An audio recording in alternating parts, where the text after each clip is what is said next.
Rikers Island. A name that strikes fear into the hearts of those who know it, a place synonymous with chaos, violence, and despair. It sits like a dark heart in the middle of New York City's East River, isolated from the world yet at the center of America's criminal justice system. For over a century, Rikers has been home to some of the most dangerous criminals in the country, and yet, it is a place that remains a mystery to the average citizen. How does such a notorious jail exist just miles from the hustle and bustle of Manhattan? And how does it manage to keep operating despite decades of public outcry, lawsuits, and allegations of unspeakable abuse? It's the kind of place that breaks people. It's designed to break people. This quote, spoken by a former inmate of Rikers, paints a chilling picture of the facility that's home to thousands of men and women every year. But what makes Rikers Island so different from the countless other correctional facilities around the United States? How did it come to embody the very essence of everything that's gone wrong with the American prison system?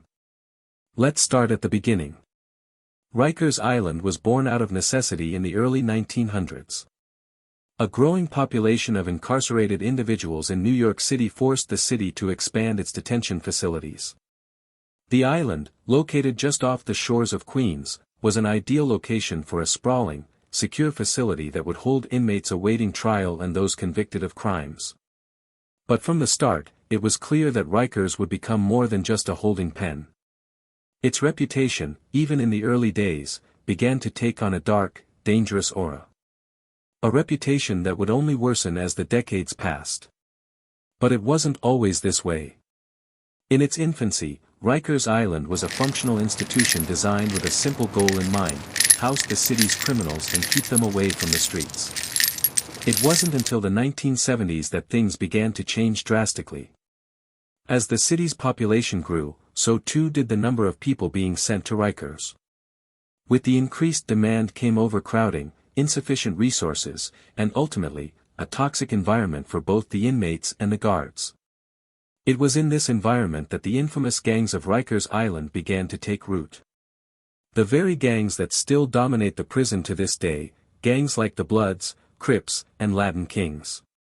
These groups quickly became the de facto rulers of the prison. And it's not just the gangs that make Rikers infamous. It's also the violence. The violence that has become so normalized that it's now part of the prison's identity. Every year, dozens of incidents are reported: fights, stabbings, assaults, and even suicides, but what's truly shocking is the number of attacks that go unreported.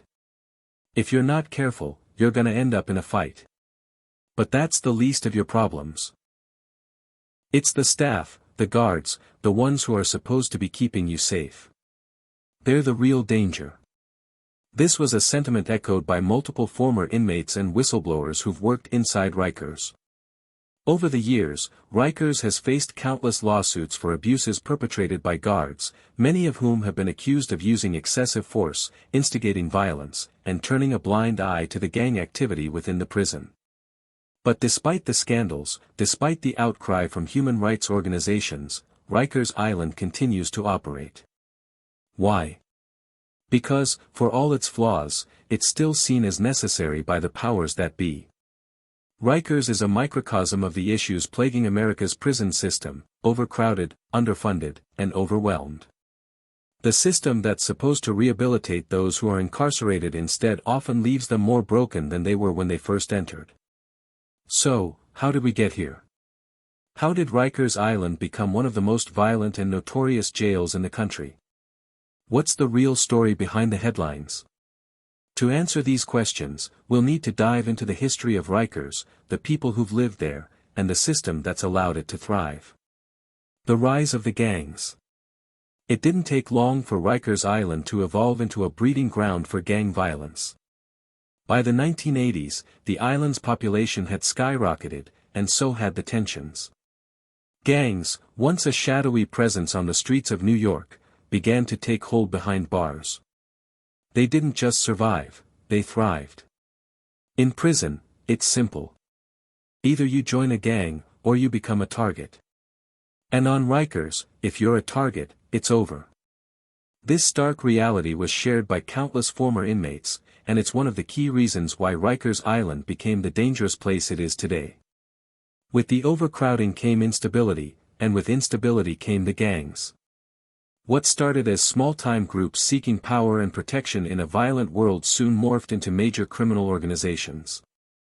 The Bloods, the Crips, and the Latin Kings, the most notorious of all, began to rule the yard. They took control of everything from drugs and contraband to the very nature of prison life itself.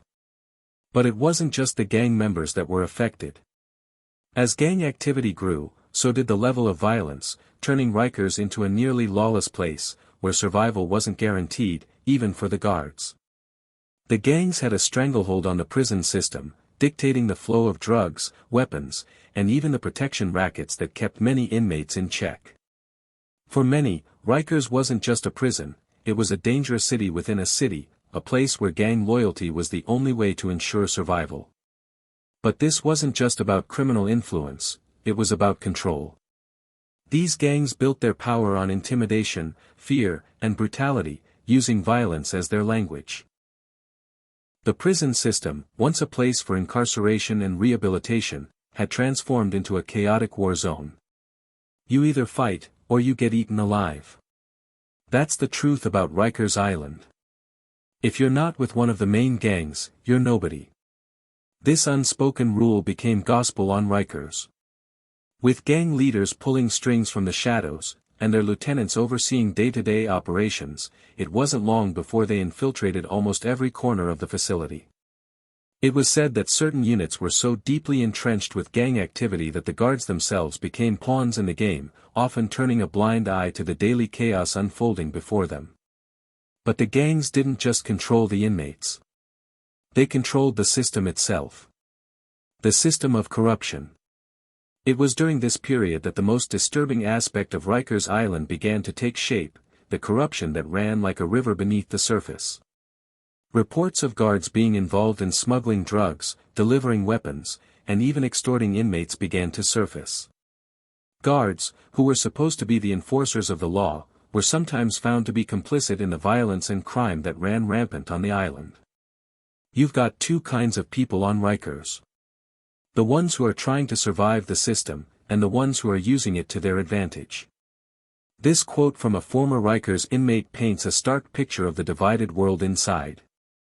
For many inmates, life was about trying to make it through each day, keeping their heads low and their bodies unscathed. But for others, life on Rikers Island was about power, power over the weaker inmates, power over the system itself. And the guards? Some were victims of this system, caught between their duty to uphold the law and the overwhelming corruption they had to turn a blind eye to. Others? They were the perpetrators. There were rumors, unconfirmed but persistent, about guards getting paid off by gangs in exchange for turning a blind eye or helping smuggle contraband into the prison. Drugs, weapons, even cell phones. For years, Rikers Island was a place where the lines between inmates and guards blurred. The rules were simple: if you had the right connections, you could control everything. If you didn't, you were nothing. The Bloods, Crips, and Latin Kings. Each gang had its own structure, its own territory, and its own way of operating within the chaos of Rikers. But despite their differences, they shared one thing in common: the desire for control. The Bloods, with their infamous red bandanas, controlled vast swaths of the island, from the street-level drug trade to the inner workings of the prison itself. They were brutal, merciless, and always ready to fight to protect their territory. The Crips, with their blue bandanas, were just as dangerous. They operated with precision, working from the shadows to undermine the Bloods and gain dominance. It wasn't just a fight for turf. It was a fight for survival, and the stakes were high. And then there were the Latin Kings, one of the largest and most powerful Latino gangs in the United States. Their influence spread far beyond Rikers Island. With a code of conduct that emphasized loyalty and respect, the Latin Kings carved out their own space within the island's violent culture, controlling everything from drugs to extortion. While the guards struggled to maintain order, these three gangs fought for dominance, not just on Rikers, but within the very framework of the New York City prison system. If you didn't get down with one of the main gangs, you weren't going to make it. You had to choose a side, and it wasn't easy. For many, the choice was simple. Joining a gang was the only way to survive. It was a cold, hard truth, and one that countless inmates were forced to face. The brutal reality of everyday life. Rikers Island wasn't just a place of incarceration, it was a place of survival. The inmates were constantly fighting for control over their safety, control over their lives, and control over their own dignity. For many, it was a daily battle where only the strongest, most ruthless would make it through. But for those who couldn't adapt, Rikers became a living nightmare. From the outside, the island seemed like any other prison. It had high walls, barbed wire fences, and armed guards. But inside, it was a different world altogether, a world where violence was not just a threat, it was a way of life. It wasn't about crime anymore. It was about survival. If you didn't make a name for yourself, you were nobody. This stark reality was echoed by countless inmates, some of whom spent years trying to escape the violence, only to find themselves trapped in a system that seemed designed to break them. But the violence wasn't the only thing that made Rikers so dangerous. It was also the psychological toll it took on everyone inside. The tyranny of the guards. Most of the focus on Rikers Island is often placed on the inmates, but the guards, or at least some of them, were just as much a part of the equation. They were supposed to maintain order, to ensure safety, and to protect the inmates from harm. But many failed in this basic duty. And some actively participated in the violence. Reports and court filings revealed that many guards not only turned a blind eye to the violence but were also accused of actively encouraging it. Whistleblowers told stories of guards who would instigate fights between rival gangs, or who would allow certain inmates to dominate others in exchange for favors. In the worst cases, they were even implicated in direct acts of violence. You had guards who were worse than the criminals. They'd beat you up just for looking at them the wrong way. They weren't just part of the problem, they were the problem. The culture of violence inside Rikers wasn't just limited to the inmates. It ran deep within the staff as well. A prison is supposed to be a place where rules are enforced, but on Rikers, the very people in charge were sometimes the ones who broke them. This created an environment where everyone, from the highest-ranking officers to the newest arrivals, learned that the only way to get by was to either become part of the system or be consumed by it. Survival in the yard, gangs take over. For many, the true reality of Rikers Island began as soon as they stepped into the prison yard. The yard was where everything happened, where inmates formed alliances, where violence erupted, and where life-and-death decisions were made on a daily basis. And at the center of it all were the gangs. In the yard, the gangs ruled. The Bloods, the Crips, and the Latin Kings controlled everything. They controlled who could walk freely, who could sit at which tables, and who was going to be targeted next. Every move an inmate made had to be carefully considered. If you weren't with a gang, you were a target. I remember the first time I walked onto the yard. I thought I could just blend in. But it doesn't work like that. You have to choose a side. If you don't, you're asking for trouble. The choice wasn't just about survival, it was about acceptance. Prison is a world where reputation is everything. Gangs made it simple, join us or get out of the way. It was an unspoken rule that anyone who wasn't aligned with a gang had two options, either submit or face the brutal consequences. But it wasn't just about the gang rivalry.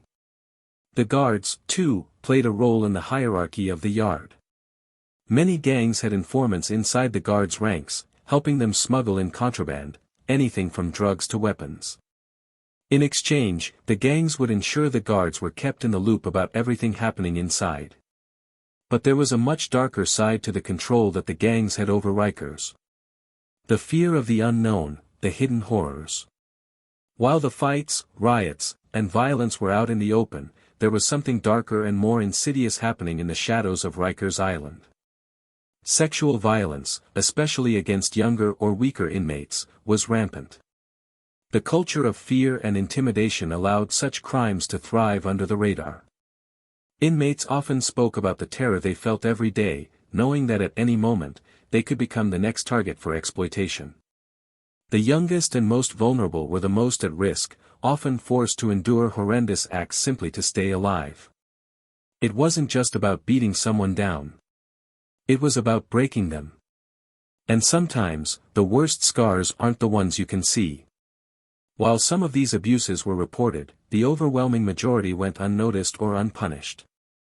The chaos and overcrowding of Rikers made it incredibly difficult for any sort of rehabilitation or positive change to occur.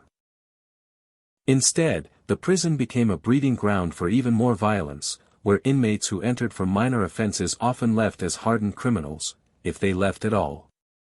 And yet, despite all of this, there was always one thing that kept the cycle going: the constant flow of new inmates. The cycle of incarceration. Rikers Island is a revolving door. Inmates come and go, but the environment stays the same. For many, this cycle of incarceration becomes a way of life. They enter Rikers, experience the violence and brutality, and then get sent to another facility, but they return again, and again, to Rikers. The lack of rehabilitation programs and the overwhelming influence of gang culture made it impossible for most inmates to change. They leave Rikers with the same anger, the same fear, and the same need to survive, and when they re-enter the world, they often find themselves trapped in the same criminal cycle that brought them there in the first place. Rikers isn't just a place to do time. It's a place that gets inside your head. It changes who you are. And when you leave, you're not the same person.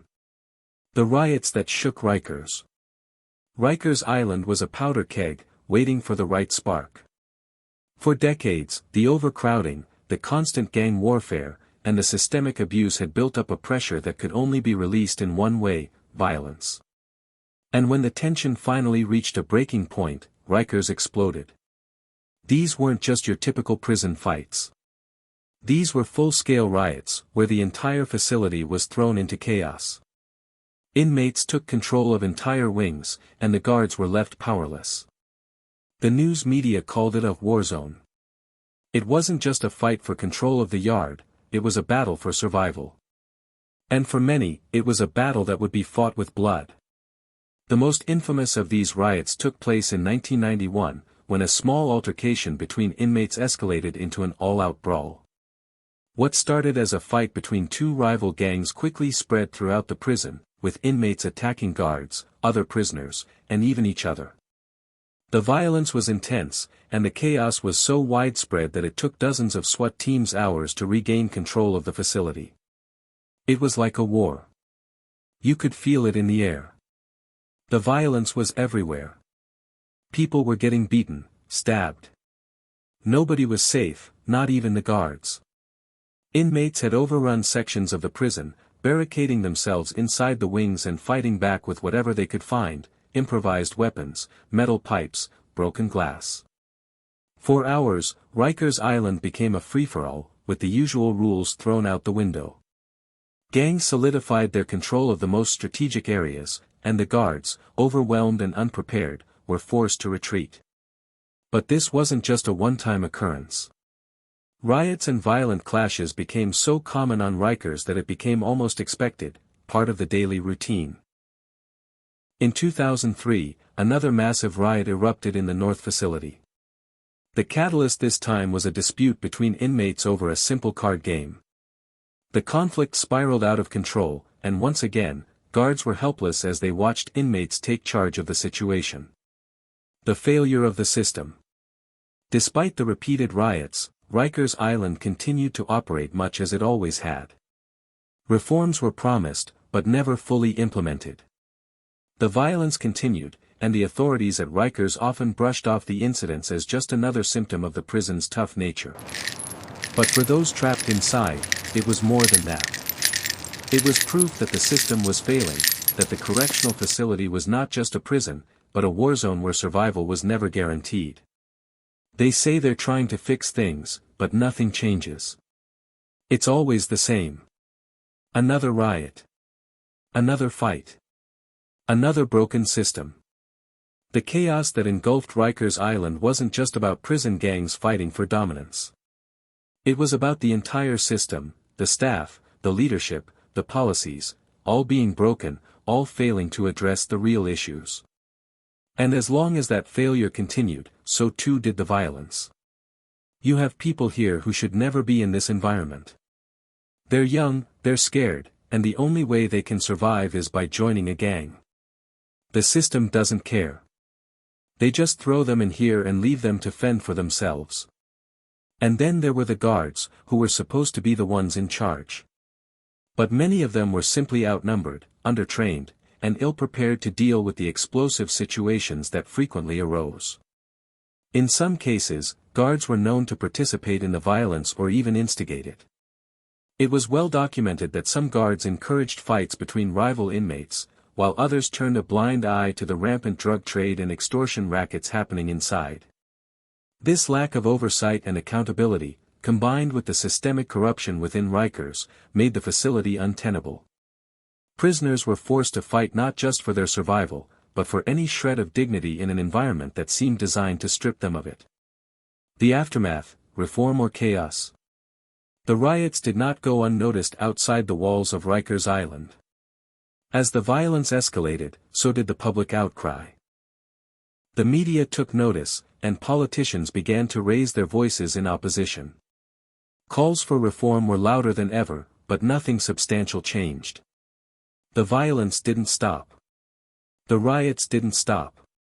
In 2014, after a particularly brutal incident involving the beating of an inmate by a group of guards, the Department of Justice launched an investigation into the practices at Rikers. The findings were staggering: systemic abuse, excessive force, and inadequate care for inmates were rampant. The situation on Rikers Island was described as one of the most dangerous and dysfunctional prison systems in the United States. Rikers is a symbol of everything wrong with the system. It's the place where society sends its broken people, and then breaks them even more. This investigation led to even more scrutiny, and while some reforms were promised, Rikers Island continued to be plagued by violence, mismanagement, and corruption.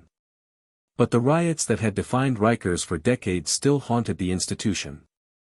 Despite the numerous riots and public scandals, Rikers Island remained a symbol of the flaws in the criminal justice system, a system that seemed to care more about punishment than rehabilitation. But in the end, it wasn't just the inmates who suffered. The guards, too, were often caught in the crossfire of a system that had long since stopped functioning as it was intended. They treat you like an animal. They don't care about you. They don't care if you live or die. These words, spoken by an inmate who had spent years behind the walls of Rikers, reflect the sense of hopelessness that permeated the island. It wasn't just about surviving the physical violence, it was about surviving the mental toll, the sense that the system was built not to rehabilitate, but to break those it was supposed to protect. The battle for reform. For decades, Rikers Island stood as the epitome of everything wrong with America's prison system. Its name became synonymous with abuse, violence, and mismanagement. Yet, for all the outrage, for all the horror stories, nothing substantial changed. Rikers continued to function as a crumbling symbol of a broken system, until finally, a push for reform became inevitable. By the early 2000s, pressure from civil rights organizations, legal advocates, and the media was mounting. The reports of inmate abuse, violence, and corruption were impossible to ignore. The sheer scale of the problem was now undeniable, and the outcry could no longer be silenced. Rikers Island needed to change, or be shut down. But the reality was more complicated than simply closing its gates. Rikers was not just a prison, it was a cornerstone of New York City's criminal justice system, a massive operation that housed thousands of inmates every year. Shutting it down wasn't as simple as just opening the doors and releasing the prisoners. The question became: how could you fix a system that was so deeply entrenched in corruption, violence, and failure? How could you reform a facility that had been operating this way for decades? The voices of the inmates. In 2014, after years of rising public scrutiny, the Department of Justice conducted an in-depth investigation into Rikers Island. What they uncovered was staggering. The facility, which housed thousands of people, was overcrowded, underfunded, and riddled with violence. Guards were implicated in a variety of abuses, and inmates lived in constant fear of being targeted by both fellow prisoners and the very people tasked with keeping them safe. But what truly shocked the nation were the accounts from former inmates, who spoke out about their time inside. They described an environment where brutality was a part of daily life, and survival depended not on rehabilitation, but on your ability to either fight or join a gang. One former inmate described being beaten by a group of guards for no reason other than to set an example. Another recounted how, as a young man, he was sexually assaulted by a fellow inmate in the absence of any protective oversight. The system didn't care, and in many cases, the authorities enabled the violence. For inmates, it was a nightmare from which there seemed to be no escape. You don't survive Rikers by being weak. You survive by becoming part of the system, by becoming a predator, not a prey. But this wasn't just the testimony of the prisoners. It was becoming more and more apparent that Rikers was beyond reform in its current state. A shift was needed, and it had to come from outside the system. The call for closure. As the reports mounted, so did the pressure on New York City officials to take action. It was clear that Rikers Island wasn't just a flawed facility, it was a dangerous one. Human rights organizations, including the ACLU, began to call for its closure. They argued that the prison had become a breeding ground for violence, abuse, and trauma, and that its continued operation was an embarrassment to the country. Some of the most prominent leaders in New York City, including former Mayor Bill de Blasio, eventually began to echo this sentiment. In 2017, de Blasio made an official announcement that he was committed to closing Rikers Island by 2026. This was a bold statement, one that would set the stage for a major shift in how the city approached prison reform. But it wasn't going to be easy. The reform process would take years, and it would require tearing down decades of systemic problems that had become ingrained in the very fabric of Rikers Island. Opposition to the plan. Not everyone was on board with the plan to shut down Rikers. Many within the law enforcement community and the New York City government pushed back. Rikers, after all, was an essential part of the city's prison system. Without it, where would the inmates go? There was concern about how the city would handle the thousands of individuals incarcerated there, and how the criminal justice system would be able to absorb the transition. The debate over how to handle the closure became heated, with some arguing that the closure of Rikers was not the solution, but simply a political move. Others questioned where the inmates would be relocated and how the city would cope with the logistical nightmare of dismantling such a massive facility. You can't just tear Rikers down and hope everything will magically get better. The problem is much deeper than that. The solution, many believed, lay not in closing Rikers, but in fundamentally changing the prison system itself. And that change would need to come from within, from the very institutions that had allowed Rikers to become the brutal, abusive facility that it was. But those pushing for reform knew that closing Rikers was only part of the equation. The real work would come after, in the form of replacing Rikers with smaller, more humane facilities, and implementing real rehabilitation programs to help inmates transition back into society. The transition, a glimmer of hope. As the years went on, the fight for reform gained traction. Politicians, activists, and advocates from all walks of life began to come together, demanding that the New York City criminal justice system be overhauled from top to bottom. The city began to take small steps toward improving conditions, including efforts to reduce overcrowding, address issues of mental health among inmates, and increase the number of education and rehabilitation programs available to those incarcerated. In 2019, a major shift occurred when the city took a more aggressive stance on bailing out pretrial detainees, keeping fewer people in jails like Rikers for nonviolent offenses. This would eventually contribute to the gradual decline in the population of Rikers Island, making it easier for the city to consider alternative solutions. Yet the real work of transformation was just beginning. The movement to close Rikers was more than just about a physical closure. It was about changing the way society viewed incarceration itself, shifting away from a punitive system that focused on punishment, and instead, working toward a system that sought rehabilitation and reform. The long road to closure. Rikers Island had long been a stain on New York City's criminal justice system. Despite years of reform efforts, political promises, and public outcry, the prison remained a symbol of the system's failures. However, in 2017, after decades of abuse and violence, a commitment was made that would send ripples throughout the country: Rikers Island would close. But while the announcement was seen as a victory by some, the road ahead was anything but simple. As Mayor Bill de Blasio took the bold step of promising to close the Notorious facility by 2026, many were optimistic about the prospect of change. Yet, this decision didn't come without its fair share of controversy. Critics questioned whether the plan was politically motivated or whether it would actually lead to meaningful reform, rather than simply moving the problems somewhere else. The road to closure was a deeply complex and divisive issue. The logistical challenges alone were staggering. Where would the thousands of inmates from Rikers go? How would the criminal justice system cope with the strain of dismantling such a massive institution? What would become of the guards, many of whom had worked at Rikers for decades? And perhaps most importantly, how could the city create a system that was both safer and more rehabilitative? The political backlash. Despite the momentum for reform, there was significant pushback from both political opponents and those within the law enforcement community. Closing Rikers Island wasn't just a matter of tearing down buildings, it was about the fundamental shift in how the city would deal with its incarcerated population. One of the primary concerns was where the inmates would go. Rikers had a capacity of over 7,000 inmates, and for many, the question was, if Rikers is closed, where will these people be housed? Would the city build smaller, more modern jails, or would it simply ship prisoners to other, equally overcrowded facilities? There was also the fear that closing Rikers Island would just relocate the violence to a new facility without addressing the root causes of the chaos that had plagued Rikers for years.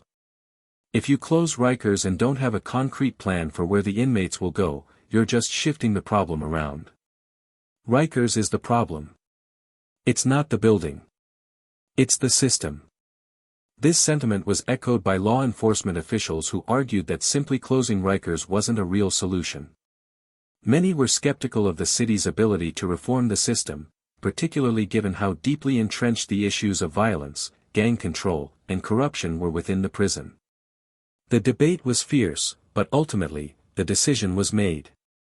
The closure of Rikers would move forward, not because of a simple promise of shutting down a facility, but because of the mounting pressure from both citizens and activists, demanding a better, more humane solution for inmates and a safer future for New York City. Building the future, new facilities. As Rikers Island's days were numbered, the question became, what would replace it? The solution, many believed, was smaller, more modern jails that could better address the needs of inmates.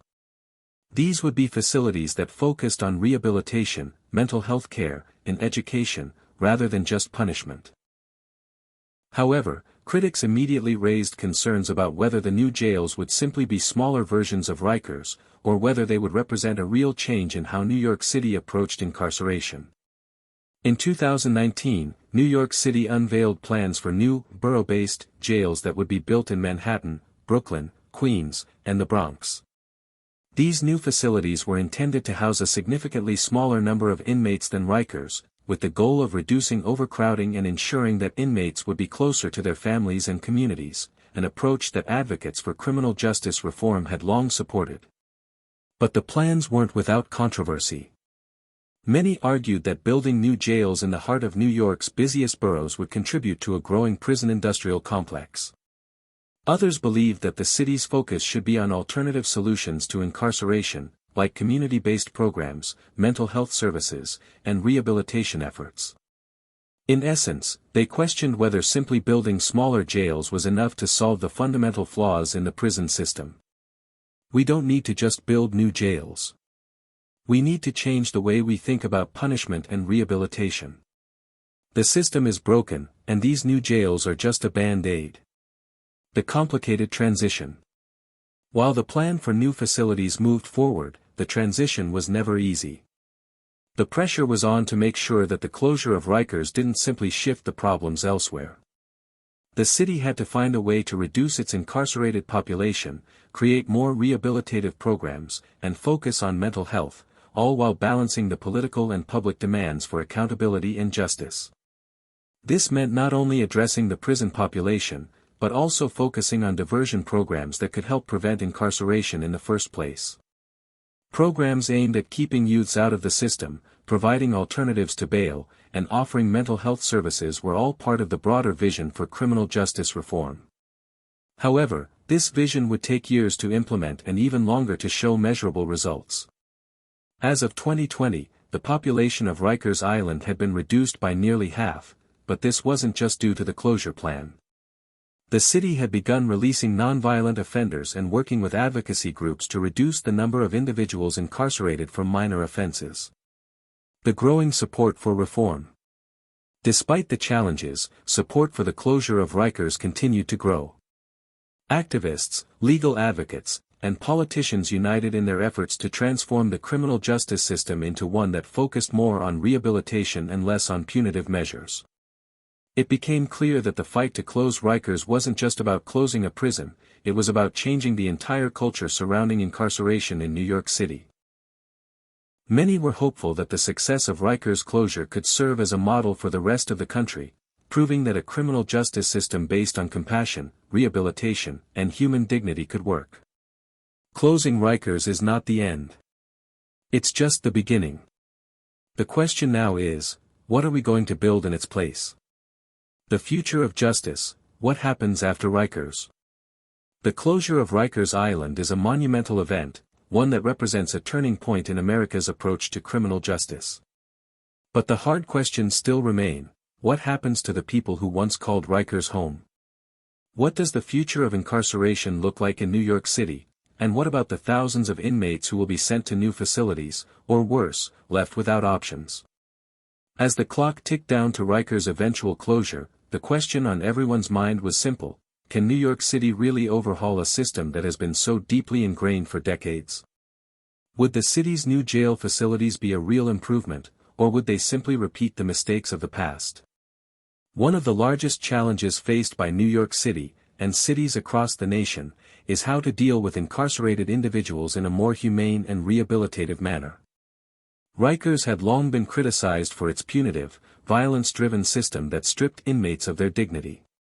The hope was that, by closing Rikers, the city could shift its focus to a more progressive, rehabilitative system. But that's easier said than done. The promise of smaller jails. The first major change was the plan to build smaller, borough-based jails in neighborhoods like Manhattan, Brooklyn, and Queens. These new facilities were designed to hold fewer inmates than Rikers, with the goal of reducing overcrowding and improving living conditions. The move was seen as part of the effort to decentralize incarceration, allowing inmates to be closer to their families and communities.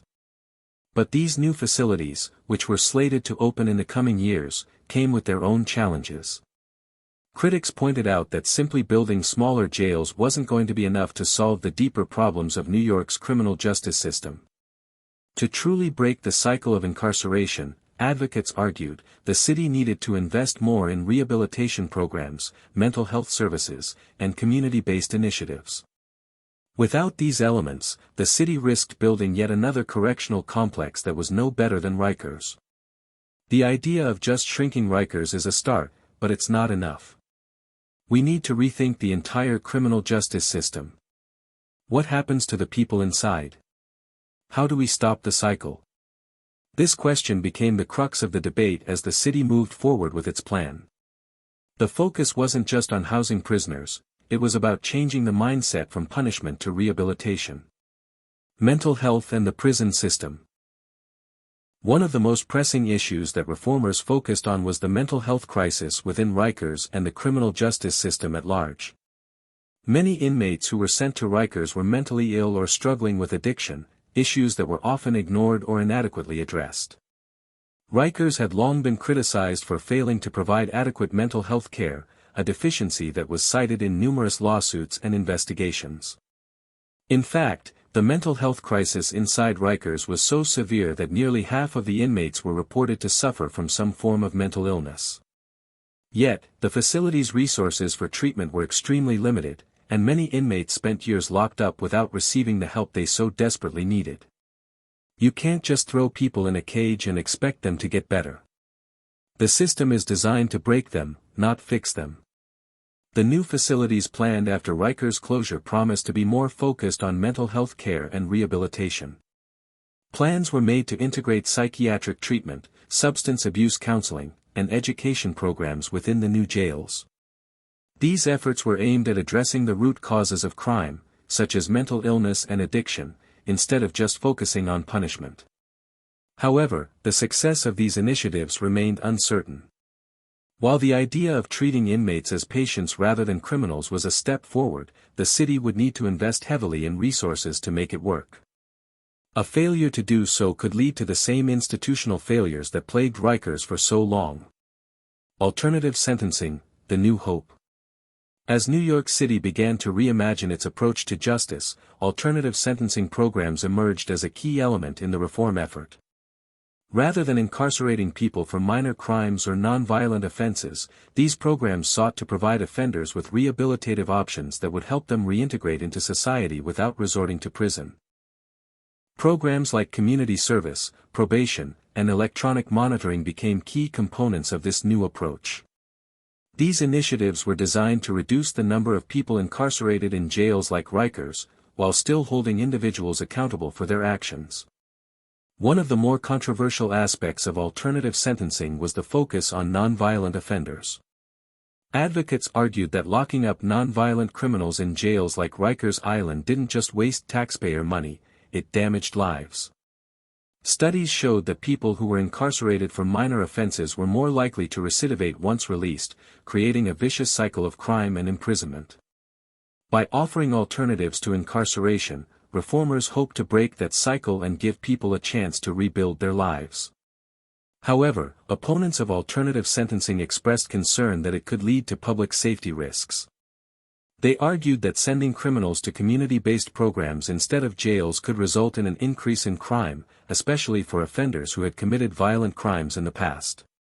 Rehabilitative programs and education, breaking the cycle. A key element of Rikers Island's ongoing reform was the introduction of rehabilitative programs aimed at breaking the cycle of incarceration. At Rikers, many inmates found themselves stuck in a system that did little to help them change their behavior or reintegrate into society. Prison shouldn't just be a place where you're punished. It should be a place where you're given the chance to rebuild yourself. Inmates at Rikers were often denied access to adequate educational programs or job training, making it nearly impossible for them to find work or reintegrate into society once released. Without education, job skills, or mental health care, many inmates found themselves returning to crime simply to survive. The new reform programs promise to address these issues by focusing on education, vocational training, and mental health support for inmates. The goal was to provide prisoners with the tools they needed to rebuild their lives, reduce recidivism, and ultimately break the cycle of crime and incarceration. But as with everything related to Rikers Island's reform, the challenge would be in implementation. Funding would need to be allocated, staffing would need to be expanded, and community partnerships would have to be formed to make these programs effective. While the vision for rehabilitative justice was promising, the reality of executing such a large-scale shift would take time, and a great deal of political will. The inmates' lives after Rikers. As Rikers Island began its slow descent into closure, one of the biggest questions was what would happen to the thousands of inmates who had spent years behind its walls. Many of these inmates had lived through the violence, abuse, and neglect that defined the prison, leaving them scarred physically and emotionally. Would the reform efforts be enough to truly heal them? Would the new facilities offer them a chance at redemption? Or would they just be shuffled into another system that failed them just as Rikers had? The fate of Rikers' former inhabitants remained uncertain, but one thing was clear: the future of New York's criminal justice system depended on the success of these reforms. As long as the system was broken, it would continue to produce inmates who felt abandoned and without hope. But if the reforms succeeded, the closure of Rikers could be more than just a physical shutdown, it could be the beginning of a new era in justice. The legacy of Rikers Island, a new era? As the gates of Rikers Island prepare to close, a lingering question remains: can the system truly be rebuilt, or will the ghosts of Rikers, the violence, corruption, and brutality, haunt the future of New York's criminal justice system? The closure of Rikers marks the end of a dark chapter in the city's history, but it also represents an opportunity for a new beginning. The fear of the unknown. The announcement of Rikers Island's closure in 2017 was met with mixed emotions. For those who had suffered within its walls, the victims of violence, the wrongfully incarcerated, and the families of those affected, there was a sense of relief, a belief that change was finally possible. But for others, particularly those in law enforcement and political circles, there was deep concern. Rikers Island may have been broken, but it was a necessary part of the criminal justice infrastructure in New York City. The real question, for many, was, what comes next? We've been living in a war zone for years. The real question is, will the new system be any better? Will it be different, or just more of the same? These words, spoken by a former inmate, reflect the concerns of many New Yorkers who have witnessed firsthand the failures of Rikers. The fear is that closing the facility would only be a symbolic victory, one that overlooks the deeper issues of reform that remain unaddressed. Despite the optimism for change, many questioned whether simply building new, smaller jails would be enough to fix the broken system. The true test, many believed, would come with the next phase of reform, the creation of a more humane, rehabilitative system that focused on prevention rather than just punishment. The city would have to prove that it could not only close Rikers but also transform its entire approach to justice. The new jails, promise or peril? The city's plan for new borough-based jails, to be located in Manhattan, Brooklyn, Queens, and the Bronx, promised to address some of the most pressing issues at Rikers, including overcrowding and lack of rehabilitation. These new facilities were designed to hold fewer inmates, provide better conditions, and integrate mental health care, substance abuse treatment, and educational programs into daily life. The goal was clear. Move away from a system focused on punishment and build one focused on rehabilitation and reintegration. However, these new jails would be facing a monumental challenge. The fundamental flaws that existed at Rikers Island, the lack of oversight, the culture of violence, and the deeply entrenched issues of corruption, would not simply disappear with a change of location. The real question was whether these new facilities would truly provide a fresh start, or whether they would replicate the same mistakes that had plagued Rikers for decades. If we're not careful, we'll just create another version of Rikers, but smaller. If we don't fix the culture, all we're doing is shifting the problem from one place to another. This concern was echoed by many advocates for criminal justice reform, who argued that the focus should be on systemic change, not just physical relocation. Building new jails was only part of the equation. The real work was in changing the way people viewed incarceration, moving from a system of punishment to one of rehabilitation. The vision for these new jails was one where smaller populations of inmates would be treated with dignity and respect, where rehabilitation programs were fully integrated, and where mental health was given as much importance as physical security. But for many, the biggest question remained: could New York City really deliver on this promise? Rehabilitation versus punishment, the core debate. The debate over how to handle incarcerated individuals is far from simple. On one hand, there are those who believe that punishment should be the focus. They argue that criminals need to face the consequences of their actions, and that the only way to deter crime is to ensure that offenders are held accountable. But on the other hand, there are those who advocate for a rehabilitative approach, one that recognizes the need for offenders to receive treatment, education, and support to reintegrate into society successfully. For decades, Rikers Island epitomized the punitive model of incarceration. It was a place where the emphasis was on locking people up, not helping them get better. Rehabilitation was an afterthought, one former inmate said. If you wanted help, you had to find it yourself. The system didn't care about you. As the city moves forward with its plans for new jails, advocates for rehabilitative justice are pushing for a system that focuses on healing rather than simply locking people away. Education, mental health care, and job training are key elements of this new vision, elements that had been sorely lacking in Rikers Island's overcrowded, violence-ridden halls. But the challenge remains: how do you create a rehabilitative system that works, without compromising public safety or the need for accountability? The balance between rehabilitation and punishment is one of the most difficult questions facing New York City's criminal justice reform efforts. Mental health. The unseen crisis. One of the most glaring issues at Rikers Island was the failure to address the mental health crisis that plagued so many of its inmates.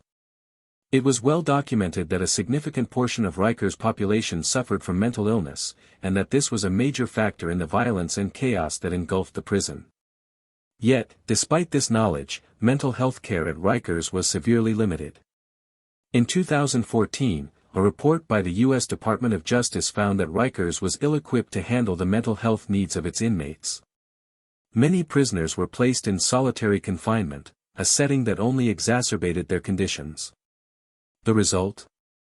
Inmates who entered Rikers with mental health issues often left even worse off, unable to function in society and more likely to re-offend. You put someone with mental illness in a box, and you expect them to get better. That's not rehabilitation. That's punishment. As the city moves forward with plans for new jails, there is a growing focus on mental health care. The new facilities promise to address the issue head-on, with on-site mental health services, substance abuse treatment, and a more therapeutic environment for inmates. But again, the question remains: can the city provide the level of care needed to address such a massive crisis? And will these new facilities be equipped to handle the scale of the problem? The future: can the system truly change? Rikers Island may be closing, but the real test will come in the years after. Will New York City be able to create a criminal justice system that is not only safer, but also more humane, fair, and just? Can the city break free from the legacy of Rikers, and build a system that truly focuses on rehabilitation rather than punishment? The closure of Rikers is a step in the right direction, but it's just one part of a much larger struggle to change the way America treats its incarcerated population. The future of criminal justice reform in New York City, and across the country, hinges on whether these reforms can truly succeed in breaking the cycle of incarceration and violence. For now, Rikers Island may be closing its doors. But the work is far from over. It's a question of whether we can create a future where incarceration is not just about locking people up, but about giving them the chance to heal, change, and rejoin society. Rikers Island may be fading from New York City's skyline, but its ghosts don't leave so easily. Long after the razor wire rusts and the gates close for good, the people who lived, worked, and suffered there carry the island with them.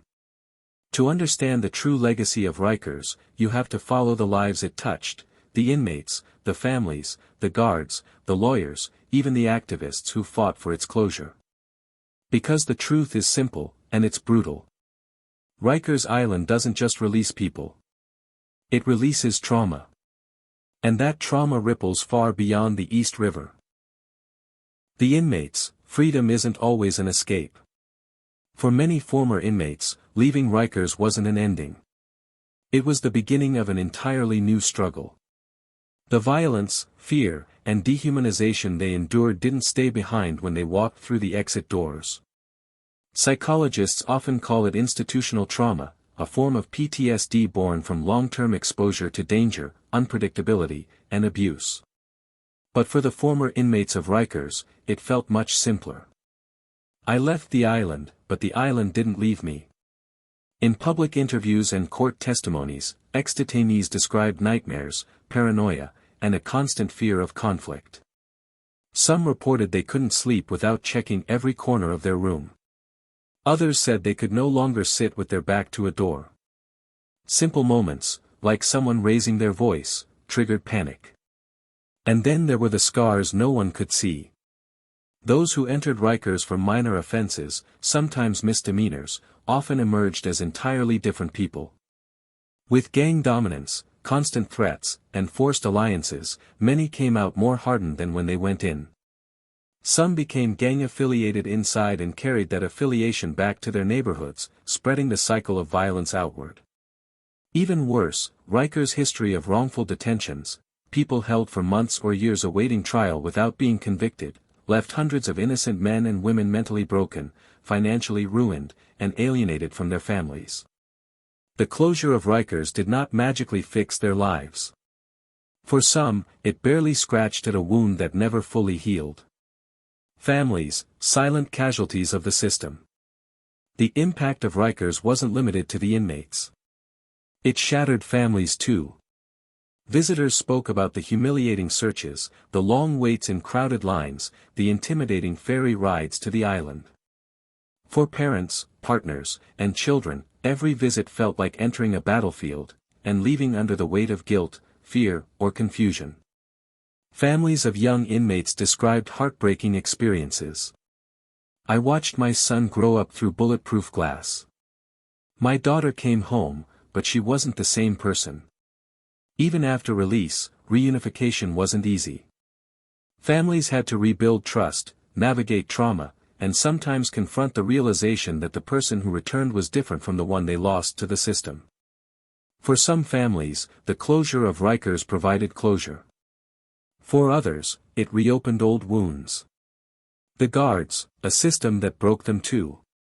It's easy to demonize the correction officers, and there were plenty whose actions will forever stain the record. But many guards were victims of the same broken system. Rikers was a workplace defined by understaffing, lack of training, constant violence, and a culture of survival over professionalism. Guards reported burnout at staggering rates.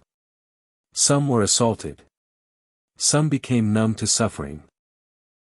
Some admitted that they developed institutional behavior, just like the inmates, hypervigilance, aggression, emotional suppression. A correction officer once told a reporter, "No one works at Rikers for 20 years and comes out normal." As the closure countdown began, guards faced uncertainty. Would they be reassigned? Laid off? Trained for new roles? The emotional toll of working in a collapsing system made those questions heavier than they seemed. The courts and lawyers, a broken pipeline. Public defenders long described Rikers as a pressure chamber, a place where pretrial detainees were pushed to accept plea deals simply to escape the danger inside. Innocent people sometimes pled guilty just to go home faster. With Rikers closing, lawyers hoped that the forceful hand of incarceration would weaken, reducing the number of coerced pleas. But they also warned. If the new jails replicate the old system's culture, nothing changes. The closure sparked reforms in bail practices and pretrial detention, but it also highlighted how deeply the courts relied on Rikers as a holding tank. Without it, the system was forced to evaluate alternatives, a process still riddled with delays and political tension. Activists and advocates, victory with a price. For the activists who pushed for Rikers' closure, the fight was long and bitter. They celebrated the political victory, but many said the closure felt incomplete. Rikers wasn't a building. It was a mindset. You can close an island, but can you close the culture that created it? These questions lingered in every discussion about reform. Advocates shifted their fight toward ensuring the new facilities wouldn't become Rikers 2.0, demanding transparency, improved staff training, mental health services, and community investment as alternatives to incarceration. Their fear was rooted in history.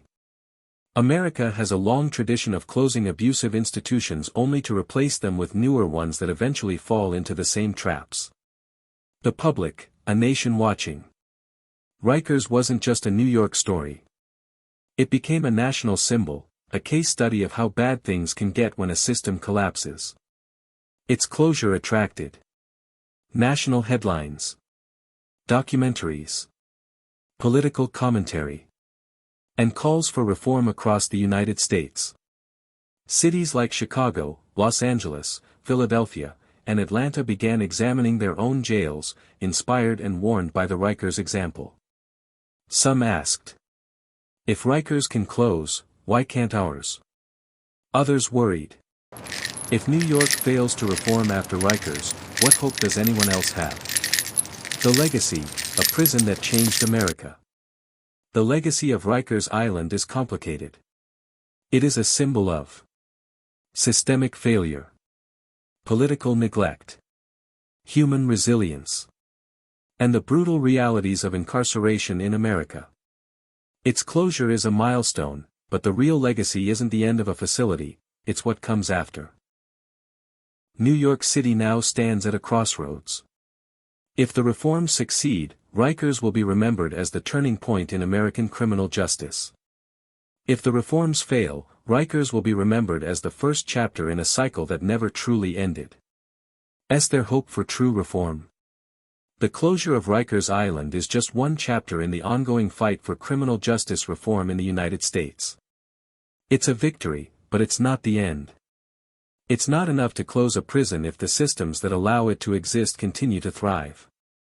The true test of New York's criminal justice reform will be in the years that follow, how the city manages its new jails, how it integrates rehabilitative programs, and whether it can address the deep-rooted issues that have plagued Rikers for decades. The road ahead is long, and there will be setbacks. But if Rikers closure has taught us anything, it's that change is possible, even in a system that seems so entrenched and broken.